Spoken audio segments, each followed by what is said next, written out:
الحمد لله رب العالمين والصلاة والسلام على سيد الأنبياء والمرسلين وعلى آله وأصحابه أجمعين ومن تبعهم بإحسان إلى يوم الدين ما بعد. ناظرین، خیر مقدم ہے آپ کا کریم ٹی وی اردو میں. اس سے پہلے ایپیسوڈ میں ہم نے آپ کو دعا کے سلسلے میں کئی ساری باتیں بتائی تھیں.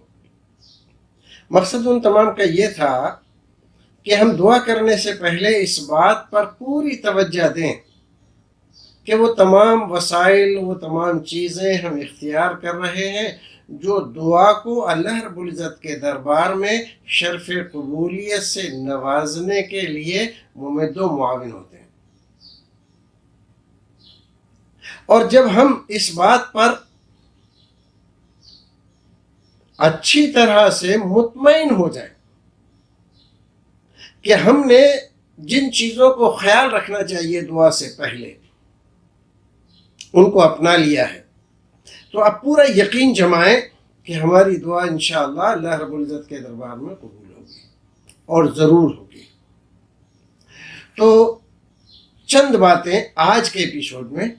ہم ذکر کر رہے ہیں، پھر اس کے بعد ہم آپ کو بتلائیں گے کہ وہ کیا اوقات، احوال اور اماکن، وہ مناسب جگہیں کون سی ہیں جن میں دعا جلدی قبول ہو جاتی ہے، وہ اوقات کون سے ہیں جن میں اللہ رب العزت بندے کی دعا جلدی قبول کر لیتا ہے، بندے کے وہ حالات کون سے ہیں جن میں اللہ رب العزت جب بندہ دعا کرے تو بہت جلد اس کی دعا قبول فرما لیتا ہے. تو آج کے ایپیسوڈ میں ہم آپ کو جو کچھ بتانا چاہتے ہیں اس کو ذرا دھیان سے سنیے. اگر دعا کرنے والا فرائض کے ساتھ نوافل کی کثرت کرے، نوافل کا خیال رکھے، نوافل کو بیکار نہ سمجھے، جہاں تک ممکن ہو سکے وہ نوافل ادا کرنے کی کوشش کرے، نماز کے بعد ہو، نماز سے پہلے ہو یا عام اوقات میں ہو. نوافل کی پابندی سے بندہ قربت الہی سے سرفراز ہوتا ہے، تو اس بات کا خیال رکھیں. دوسری ایک ضروری بات یہ ہے کہ وہ اپنے ملبس، مطعم اور قول پر اچھی طرح سے دھیان رکھے. لباس وہ پہنے جو حلال کا ہو، کھانا وہ کھائے جو حلال کا ہو، اور بات وہ کہے جو سچی ہو. اگر آپ کا کھانا حلال، آپ کا پہننا حلال اور آپ کا زبان کھولنا صحیح اور سچی بات کے لیے ہے تو آپ اپنی دعا کو اللہ رب العزت کے دربار میں شرف قبولیت سے نوازنے کا پورا خیال رکھ رہے ہیں. اور جب بھی دعا کریں صرف اپنے لیے دعا نہ کریں، ہمیشہ دعا کریں ان تمام لوگوں کے لیے جن کے احسانات آپ کے اوپر ہیں. آپ کے والدین، آپ کے مربی، آپ کے علماء، آپ کے مشائخ، امامان دین، مجتہدین، صحابہ کرام، تابعین اعظام، خلفائے راشدین، ان تمام کو اگر آپ دعا میں شامل کرتے ہیں تو آپ کا تو کچھ نہیں جاتا ہے، لیکن آپ کی دعا میں وہ طاقت اور پاور پیدا ہو جاتا ہے کہ اللہ رب العزت کے دربار میں اس کی قبولیت کا جو درجہ ہے وہ بڑھ جاتا ہے. پھر ان کے احسانات ہمارے اوپر. اب ہم اتنے زمانے بعد ہندوستان میں بیٹھے ہوئے ہیں، اگر ان حضرات کی،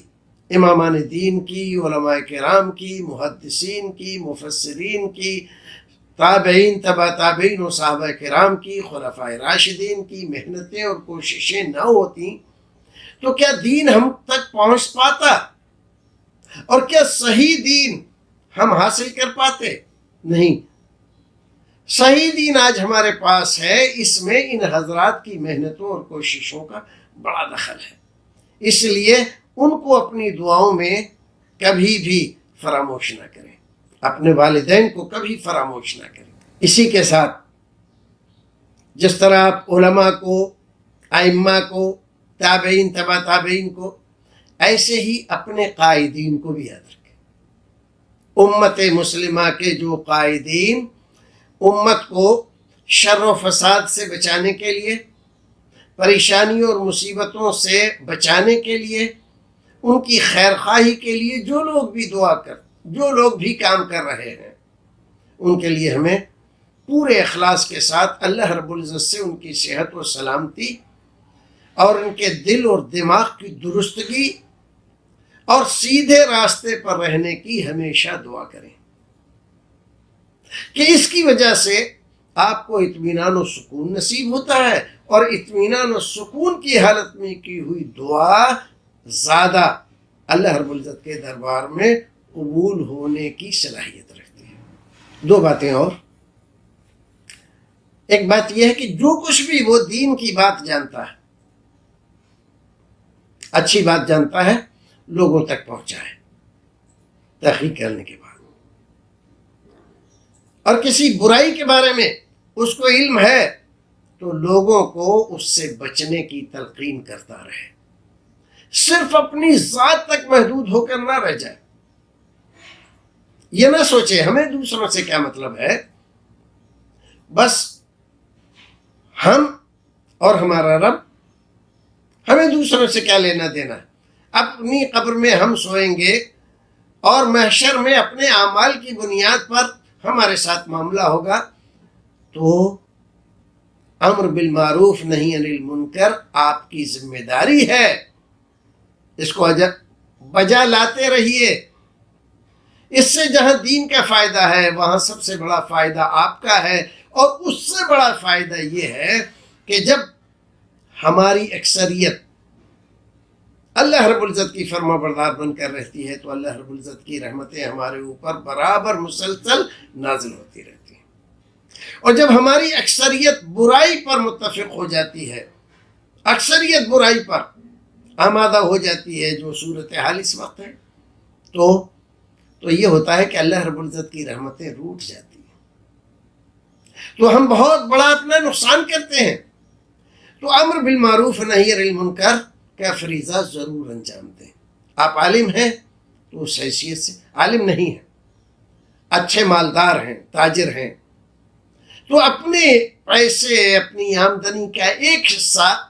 امر بالمعروف نہی عن المنکر میں خرچ ہونے کے لیے ضرور نکالیں۔ ان کتابوں کو شائع کریں، خریدیں، لوگوں کو پڑھنے کے لیے دیں جو علماء نے اس سلسلے میں لکھی ہے۔ ان علماء کا تعاون کریں جو علماء اس سلسلے میں کام کرتے رہتے ہیں۔ امر بالمعروف اور نہی عن المنکر پوری ملت کی ذمہ داری ہے، لہذا اس کا خیال رکھیں، اور اپنے آپ کو مصیبتوں سے بچانے کے لیے، اپنی ملت کو مصیبتوں سے بچانے کے لیے ضروری ہے کہ ہم گناہوں سے پرہیز کریں، توبہ استغفار ہماری خو بن جائے، اللہ رب العزت سے ہم ہمیشہ گناہوں کی معافی مانگتے رہیں، آئندہ کبھی ایسا نہیں کریں گے۔ پروردگار تو غفور ہے، رحیم ہے، بخش دے، معاف کر دے، رحم فرما، آئندہ نہیں کریں گے۔ استغفر اللہ ربی من کل ذنب واتوب الیہ، استغفر اللہ الذی لا الہ الا هو الحی القیوم واتوب الیہ۔ اسی طرح سے سید الاستغفار کی کثرت رکھیں تو آپ کی دعا انشاءاللہ بہت جلد قبول ہوگی۔ اللہ رب العزت ہمیں اور آپ کو نیک عمل کرنے کی توفیق عطا فرمائے، ہماری دعاؤں کو شرف قبولیت سے نوازے، ہماری ملت کو پریشانیوں اور مصیبتوں سے محفوظ رکھے،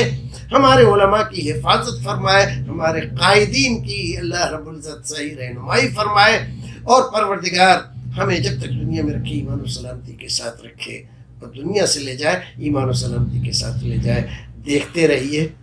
کریم ٹی وی اردو، اور دوسروں تک بھی اس کو پہنچائیے، یہ بہت اچھا صدقہ جاریہ ہے، آپ کو بھی ثواب ملتا ہے جب آپ دوسروں تک اس کو پہنچانے کی کوشش کرتے ہیں، تو اس میں کوتاہی مت کیجیے۔ اللہ رب العزت ہمیں اور آپ کو نیک عمل کرنے کی توفیق عطا فرمائے۔